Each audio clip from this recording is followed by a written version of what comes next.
Chers frères et sœurs, la Côte d'Ivoire s'éveille une fois de plus sous le choc d'une annonce qui fait grand bruit.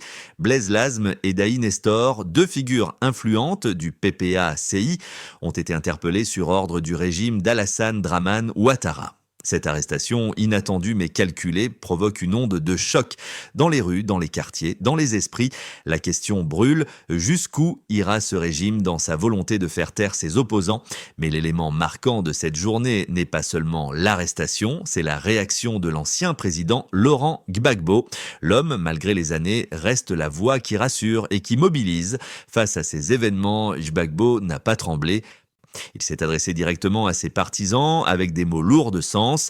Selon lui, le temps d'Alassane Ouattara est terminé. La page est en train de se tourner lentement mais sûrement. Dans ses paroles, un message clair, ne cédez pas à la peur, gardez la foi, une exhortation à tenir, à rester unis, à ne pas laisser l'arbitraire briser l'élan d'un peuple. Chers abonnés, ce n'est pas la première fois que la Côte d'Ivoire traverse une telle tempête. Mais à chaque fois, l'histoire a prouvé que la vérité finit par triompher. Et aujourd'hui encore, une certitude s'impose. Le compte à rebours du régime en place semble bel et bien enclenché. La suite, elle se joue dans la rue, dans les cœurs, mais surtout dans la détermination d'un peuple qui refuse de plier. Et cette détermination, elle s'entend, elle se voit, elle se ressent. Alors restons attentifs, car les prochains jours pourraient marquer un tournant décisif dans l'histoire politique de notre pays. Ouest-Af, l'actualité de l'Afrique de l'Ouest. Blaise Lazme et Daï Nestor ont été arrêtés. Et beaucoup d'Ivoiriens s'interrogent sur la suite de cette histoire, parce que certains disent Ouattara est en train de décapiter le PPA-CI, et même il est sur le point d'arrêter le président Laurent Gbagbo. Alors certains nous interrogent pour demander comment faire, parce que Ouattara ne veut pas quitter le pouvoir et l'ONU ne dispose pas d'une force pour, disons, l'enlever. Eh bien, il faut dire ceci. L'ONU a demandé à Alassane Ouattara d'inscrire le nom du président Laurent Gbagbo sur la liste électorale et lui a donné 6 mois pour organiser des élections transparentes et libres. Mais Ouattara, comme je l'ai dit la dernière fois, veut faire un deal de telle sorte que si on met le nom du président Laurent Gbagbo, on mette son nom. Mais ici, je voudrais aussi interroger ces gens qui se disent que Ouattara est trop fort et qu'il veut décapiter le PPA-CI. Je voudrais demander à ces gens, pourquoi Ouattara, qui est si fort, n'a-t-il pas refusé la création du PPA-CI quand le président Laurent Gbagbo est rentré? Pourquoi, quand il a introduit les dossiers pour la création du PPA-CI, il n'a pas refusé la création du PPA-CI? Cela aurait été facile pour lui. S'il refusait, il empêchait le président Gbagbo de créer un parti politique. Aujourd'hui, il ne se serait pas donné tant de peine à arrêter les gens du PPA-CI. Pourquoi n'a-t-il pas pu empêcher la création? Et c'est là la vraie question. Si vous comprenez cela, vous comprenez que Ouattara est vaincu depuis la libération du président Laurent Gbagbo de la Cour pénale internationale. Parce que l'acquittement du président Laurent Gbagbo signifie que c'est lui qui a gagné les élections en 2010. Parce que c'est celui qui n'a pas gagné les élections qui a pris les armes et qui n'a pas voulu recompter les voix, comme le demandait le président Laurent Gbagbo. Le recomptage des voix a été fait dans d'autres pays. Pourquoi pas en Côte d'Ivoire? Parce que Ouattara n'a pas gagné les élections. Et quand le président Laurent Gbagbo vous dit son 3e mandat est illégal, même le 2e mandat est illégal, mais laissons-le finir ce 3e mandat illégal et nous allons organiser des élections transparentes et libres, mais non au 4e mandat. Le président Laurent Gbagbo le dit parce que c'est la position qu'il a adoptée lorsqu'il est venu de la Cour pénale internationale. Pourquoi Ouattara l'a accueilli avec des armées en tirant sur ses partisans et autres? Parce que Ouattara disait que le président Laurent Gbagbo venait prendre le pouvoir. Pourquoi Simone Veil est allé à l'aéroport, alors que le président Laurent Gbagbo lui a dit de rester à la maison. Parce qu'elle se disait, mon mari est venu, même si en dessous, il y avait des questions de divorce, eh bien moi, je vais faire en sorte que je sois la première dame assise à ses côtés. Parce que pour elle aussi, le président Laurent Gbagbo venait prendre le pouvoir. Donc elle allait être la première dame. Lui, il venait de la Cour pénale internationale pour aller directement prendre le fauteuil présidentiel et elle l'aurait accompagné. Voilà pourquoi elle s'y est rendue. Parce que c'était une discussion. La preuve, toutes ces partisanes disent non, on ne veut pas Nadi Gbagbo comme première dame, on veut Simone Evé. Mais c'est ce qui s'est passé à l'aéroport. C'était une lutte pour être la première dame. Mais les gens n'ont pas compris ça et ce n'était pas le projet du président Laurent Gbagbo venir s'imposer de force à Alassane Ouattara. Parce que c'est un démocrate. Donc il a voulu que les choses se passent de manière démocratique. Sinon, s'il voulait le pouvoir, il l'aurait eu. Donc vous voyez, Ouattara, sachant cela, était obligé de d'autoriser la création du PPACI. Parce que la CPI a laissé la gosse, a laissé des conclusions qui montrent que c'est lui qui est dans le tort. Donc, depuis la libération, l'acquittement du président Laurent Gbagbo, Ouattara a été vaincu. Il faut que vous compreniez cela. Maintenant, pourquoi il arrête les personnes? Pourquoi il arrête les cadres du PPACI? Le président Laurent Gbagbo l'a expliqué à Kokoko. Il a dit que Alassane Ouattara arrête ses partisans, pensant que en le faisant, il ne va plus parler du 4e mandat, il va venir négocier la libération de ses partisans. Et il a utilisé le mot, je ne suis pas couillon. Il a utilisé ce mot. Pour dire, je ne suis pas stupide pour tomber dans ce piège. Parce que le gouvernement en place agit comme des terreaux. Ils prennent des otages. Comme ce qui s'est passé en Israël.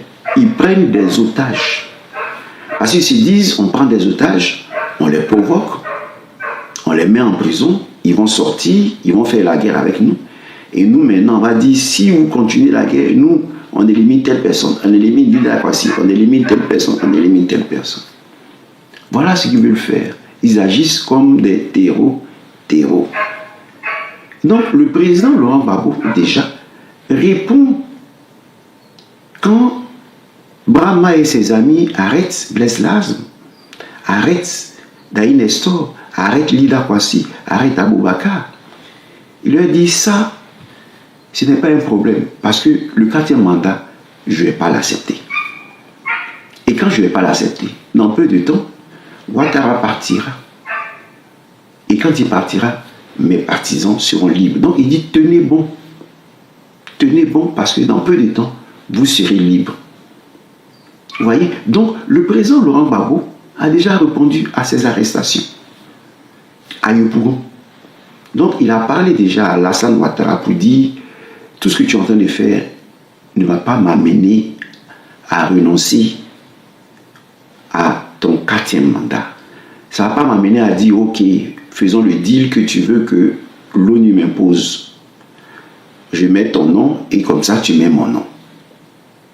Non, le président Laurent Gbagbo dit non. Je ne vais pas accepter ce deal. Je ne vais pas accepter ce deal. Donc, il pousse le PPACI à la faute en prenant ses partisans, en arrêtant ses partisans, parce qu'il est déjà vaincu. Donc ici, ne soyez pas désespérés. Non. Le président Laurent Gbagbo a déjà vaincu la bataille. Ici, Ouattara se comporte, comme le disait le Saint Pio, le diable que vous voyez sur l'image où l'archange Michel est en train de le terrasser. Le diable sous ses pieds dit, ah, c'est moi qui suis vainqueur. C'est ce que Alassane Ouattara fait. Alassane Ouattara est vaincu. Il ne repose sur rien. Même son parrain principal est mis en prison. Parce qu'il a été démontré par des éléments que le président Laurent Gbagbo a donnés, que c'est un groupe de malfaiteurs, aussi bien en France qu'en Côte d'Ivoire. Donc l'arrestation de Blaise Labs et d'Aïn Nestor ne doit pas vous décourager. Non. Non. C'est parce qu'il a le dos au mur. Et donc, comme Ouattara a le dos au mur, ce sont ces derniers coups pour nous pousser à utiliser la violence. Mais je vous dis, je vous répète, selon ce que j'ai vu, vous ne devez pas utiliser de violence. Vous ne devez pas répondre à leur violence. Vous devez rester calme. Parce qu'eux, ils savent qu'ils sont observés. Ils doivent faire un rapport à la Commission des droits de l'homme pour répondre à toutes les accusations portées à leur encontre par le président Laurent Gbagbo. Il y a un dossier qui est sur le table. Donc s'il vous touche pendant que vous sortez le 4 octobre 2025, eh bien ils ne font que mettre des éléments à leur dossier, des preuves nouvelles. Et Ouattara sera combattu comme il se doit. Le président Laurent Gbagbo dit, on a bombardé sa résidence. Il a dit à Yopougon, à la 6e minute de son discours, allez regarder, on a bombardé ma résidence parce que je ne veux pas obéir aux ordres qui viennent de Paris. Il vous dit aussi dans la 18e minute, 19e minute, que Ouattara s'en ira et qu'il ne va pas l'amener à fléchir en arrêtant ses compagnons, ses camarades de lutte, dont Lida Kwasi, Aboubakar, Blaise Lazm, Daïn Nestor. Ils ne vont pas l'amener à fléchir. Donc il faut que ce soit clair dans notre esprit. Ne paniquez pas, parce que la victoire est devant nous. Alors pourquoi je vous dis qu'ils ne peuvent rien vous faire? Vous voyez, ils ont voulu faire basculer les choses le jour où ils ont arrêté Ziggy, le jeune Ziggy. Le jour où on l'a arrêté, ils ont voulu entrer dans la violence pour nous amener à la violence en éliminant physiquement ce jeune. Mais qu'est-ce qui s'est passé? Ils ont compris qu'ils étaient eux-mêmes infiltrés. Comment? Parce qu'on connaissait le nom du gendarme Assoumou qui était à la tête de ce commando de voyous, aller arrêter nuitamment Ziggy et lui prendre sa télévision et tous les éléments pour faire croire que sur la scène du crime, c'était des bandits qui étaient intervenus et non les encagoulés. Les appels se font. Tu nous rends notre homme ou nous aussi nous allons réagir. Ça ne se dit pas officiellement, ça se dit officieusement. On s'appelle et on se parle. On sait, Assoumou, que c'est toi qui en as le jeune. Si tu l'élimines, eh bien, on connaît ta famille, on connaît tout le monde. Et là, le président Laurent Gbagbo, en dehors de tout ça, c'est entre vous, les soldats et autres, vous allez régler vos problèmes. Tu ne veux pas éliminer l'enfant de quelqu'un pendant que tu as ta femme, tes enfants là. Non. Tu élimines, on élimine. Ça, c'est la loi du talion au sein de l'armée. Voilà pourquoi nous, les civils, nous ne devons pas avoir peur de sortir le 4 octobre. Parce que le président Laurent Gbagbo a la victoire en main. Je vous répète sans cesse que c'est lui qui a permis à Alassane Ouattara d'entrer, de devenir candidat à ces élections pour mettre fin à cette discussion entre l'islam, parce qu'il ne veut pas que les Ivoiriens ne veulent pas qu'un musulman soit président et créer un conflit entre le christianisme, faire une guerre, susciter une guerre de religion. Le président Laurent Gbagbo a dit, bon, mettons fin à ça, présente-toi et je vais te battre. Il a été battu, il a utilisé les armes et continue d'utiliser les armes pour vouloir faire un 4e mandat, un 5e mandat et autres. Et nous disons non. Et nous avons la possibilité de dire non. Voyez, Et c'est à ce niveau que je voudrais m'adresser aux chefs religieux. Parce que c'est choquant de dire oui, parce que vous n'êtes pas humble, on n'a pas écrit votre nom sur la liste électorale. C'est choquant. Vous voyez, je voudrais toujours repartir sur le texte du dimanche passé. Le riche et le pauvre Lazare qui sont en enfer. Vous voyez, quand le riche demande à Abraham, envoie Lazare dit à mes frères que l'enfer existe. Qu'est-ce qu'Abraham a répondu? Abraham a dit, même si un homme ressuscite d'entre les morts et vient leur dire que l'enfer existe, ils ne croiront pas. C'est ce que nous disons dans le monde politique, quand nous disons, même si Jésus vient être candidat contre Alassane Ouattara, avec toute sa machine électorale, Jésus ne sortira pas vainqueur. Parce que tout est pipé, tout est truqué. Jésus ne sera pas vainqueur. Alors pourquoi Simon Élevé, Don Milo, et Blégoudet et autres veulent nous pousser à aller à des élections où Dieu lui-même dit, si je viens et je dis l'enfer existe, ils ne vont pas croire. Si je viens et je me fais même candidat de la Côte d'Ivoire contre Ouattara, Ouattara va me battre. Alors pourquoi vous voulez conduire les Ivoiriens dans ce chaos, dans cette impasse? La question est posée aux chefs religieux. La question est posée à Don Melo et autres qui pensent vaincre Ouattara dans les urnes. Pourquoi? Vous voyez, ce que nous disons en politique, Dieu l'a dit avant nous. Quand il a dit, il faut choisir entre maman et Dieu, entre l'argent et Dieu, ceux qui ont choisi l'argent ne voient plus Dieu. Leur conscience devient la conscience du démon, du diable. Le diable est englué dans ses richesses. Il ne peut plus sortir de ses richesses. On vous donne un seul exemple, un catholique à Djoumani qui va chez les prêtres se confesser. Mais lorsqu'on a parlé de la marche de la paix, c'était lui qui était devant la cathédrale. Pour dire, si vous sortez, on va vous faire mal. Vous voyez, c'est le riche. Le riche, orgueilleux, qui n'est plus capable de sortir des biens matériels, du luxe, de la luxure pour adorer Dieu.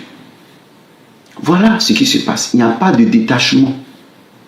Donc, la marche est comme le jugement, la marche du 4 octobre 2025 du peuple ivoirien est comme le jugement que Dieu, qui est miséricordieux, nous impose à la fin des temps. Pourquoi? Lui qui est miséricordieux doit imposer un jugement à la fin des temps. Parce que ces personnes, ces riches, ne peuvent pas changer. Ils ne peuvent pas changer. Et donc, la justice divine impose à la miséricorde de Dieu des limites pour dire ça suffit. Si tu continues de pardonner comme ça tous les jours, ceux-là vont nous exterminer tous. C'est le message qui est passé aussi au président Laurent Gbagbo. Ton pardon là, ça suffit. Maintenant, il faut dégager Alassane Ouattara. Qu'est-ce que le président Laurent Gbagbo n'a pas consenti comme sacrifice? On l'a insulté, on l'a terrorisé, on l'a persécuté, on l'a torturé. À Korogo, on l'a envoyé à la cour pénale. Il a failli perdre la vie. Il est sorti. Il est venu voir Bédier. On se pardonne entre frères, même si tu étais avec Alassane Ouattara, c'est pas grave, respectons les textes. On se décide à respecter les textes. Ouattara, on ne sait pas dans quel coup. Bédier reste seul à la maison, un président, et puis il disparaît. Comment il disparaît, on ne sait pas. C'est la même technique qu'on veut utiliser avec le président Laurent Gbagbo. On attaque les proches, Parce qu'on se dit qu'en éliminant les proches, on va envoyer le tueur pour l'éliminer physiquement. C'est la même méthode. Vous voyez, ces gens ne changent pas. Voilà pourquoi la justice vient dire à Dieu lui-même, qui pardonne, qui est miséricordieux, ça suffit. Parce que si tu continues comme ça, eh bien on n'aura pas un qui va être sauvé. Vous voyez, si Dieu sépare le paradis de l'enfer, parce que c'est Abraham qui dit, il y a un abîme entre vous et nous. Quand on meurt, chacun va dans son royaume, mais éternel. Vous allez souffrir avec le diable éternellement, parce que c'est la domination, le monde de la domination. Mais il y aura un abîme entre vous et le paradis. Et pourquoi Dieu décide d'utiliser le jugement pour séparer les deux royaumes? Parce qu'il sait que, même s'il leur dit, il leur concède la miséricorde aux riches. Je vous assure, s'il concède la miséricorde aux riches, et puis il dit aux riches, bon, je te pardonne, viens vivre avec nous au paradis. Le riche là, il va vouloir faire coup d'état à Dieu au paradis. Ce que Satan veut faire, il va vouloir faire coup d'état à Dieu. Parce que sa conscience ne peut pas accepter la domination de Dieu. Et sa conscience ne peut pas aimer son prochain, à qui il donne des ordres. Lazare a fait ça. Lazare a fait ça. Un saint. Toi, tu lui donnes des ordres à travers Dieu. Mais c'est ce que nous faisons ici, très souvent. Dieu, fais ça pour moi. Dieu, venge-moi. Dieu, fait ça. Non. Il n'est pas capable de dire mes fautes. J'ai commis des fautes. Seigneur, prends pitié, mais il veut, dans la pitié, là, lui, il veut encore l'argent, il veut l'eau, il veut boire, il veut satisfaire ses désirs. C'est ça le riche en enfer. Mais ils vont continuer, même quand ils vont en enfer. Voilà pourquoi Dieu dit, vous êtes libre, mais votre conscience, là, c'est fini. Vous ne pouvez pas changer. Parce que vous faites un aujourd'hui avec le mal. Or, le mal doit être retiré du paradis. Je vais fermer les portes. Lorsque les dix vierges, je vais fermer les portes pour ne pas que les ténèbres là, viennent ici. Donc, il y aura un abîme. Et bien, c'est cet abîme-là qu'on doit créer en marchant le 4 octobre 2025. Il n'y a plus de dialogue entre Ouattara et nous. On ne peut pas changer Alassane Ouattara. Donc, vous qui suivez Don Melo, Simon Neivé, Blé Goudé, vous êtes en train de faire la part belle au diable. Parce que ceux-là ne vont jamais changer. Quand ils vont finir, c'est vers vous-même vont se tourner et vous éliminer. Parce qu'il a éliminé tous ceux qui l'ont aidé à venir au pouvoir. Où est Ahmed Bakayoko? Où est Gon Coulibaly? Où est son vice-président? Où sont tous ceux qui l'ont aidé à envoyer l'argent à la France pendant que le président Laurent Gbagbo était au pouvoir, à manipuler les comptes? Où ils sont? Ils sont tous morts. Ils sont tous partis. Parce que tu fais la chose pour lui, tu fais le travail pour lui. Et puis lui dit, comme tu as fait le travail pour lui, tu peux vouloir prendre son pouvoir. Parce qu'il a peur. Il a peur. Ouattara a peur de tout le monde. Tu lui rends service, en même temps il se dit, c'est que demain, tu peux me faire du mal. Ce que tu as fait à l'autre là, tu peux me faire ça. Voilà pourquoi il veut éliminer physiquement le Pansorogium. Et le Pansorogium ne peut que se réfugier derrière son père, le président Laurent Gbagbo. Parce qu'il était, avant d'être avec Alassane Ouattara, il était avec le président Laurent Gbagbo. C'est lui qui a proposé Damana Picasse, le Pansorogium qui a proposé Damana Picasse au président Laurent Gbagbo. Donc si aujourd'hui il se reprend, il vient en disant, Père, vraiment, aie pitié de moi. Je ne savais pas qu'il était comme ça. Tu m'avais averti, mais je n'ai pas compris. J'ai voulu essayer. En tout cas, j'ai été brûlé, parce que comme un enfant veut toucher la lampe, tu lui dis non, non, non, non. Quand il veut toucher le feu, tu lui dis non. À la fin, tu le laisses. Quand il touche, il apprend. Donc, le Pansorogium m'a appris. Et il vient, il dit non, je me mets avec toi, parce que je connais, j'ai vu la face du démon, du diable. Voilà où nous en sommes. Donc, la marche du 4 octobre est le jugement d'Alassane Ouattara. Donc vous, les chefs du village qui disent, vous dites même plutôt, non, on veut Ouattara, il a bien travaillé. Vous dites ce sont des âneries. Pourquoi? Parce que celui-là, vous ne pouvez pas le changer. Il va tout vous prendre. Il vous a pris déjà le cacao, il a donné à sa femme. Il a pris tout ce qui appartient à côté. Il est en train de prendre vos terres. Et vous êtes là, vous dites oui, on veut encore le dialogue. Il n'y a pas de dialogue. C'est comme si vous demandez à Dieu de dialoguer avec Satan. Il n'y a plus. Donc la marche du 4 octobre est une marche pour juger Alassane Ouattara et son équipe, Brahma Oumar et tout cela, pour les éloigner, pour qu'il y ait un abîme.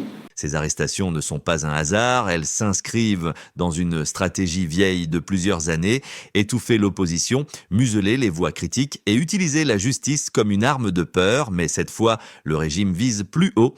Blaise Lasme et Daï Nestor, figures du PPA-CI, deviennent les symboles d'une répression qui révèle la fragilité du pouvoir, car quand un régime tremble au point d'emprisonner ses opposants, c'est qu'il sent sa légitimité s'effondrer. Les paroles de Laurent Gbagbo résonnent alors comme un avertissement. Ouattara, c'est fini. Un message clair qui dépasse la politique, car l'histoire l'a toujours prouvé, Mandela, Sankara, Gbagbo. Les peuples finissent par triompher des dictatures. Aujourd'hui, Blaise Lasme et Daï Nestor sont en prison, mais demain, c'est peut-être toute la Côte d'Ivoire qui se lèvera pour dire stop.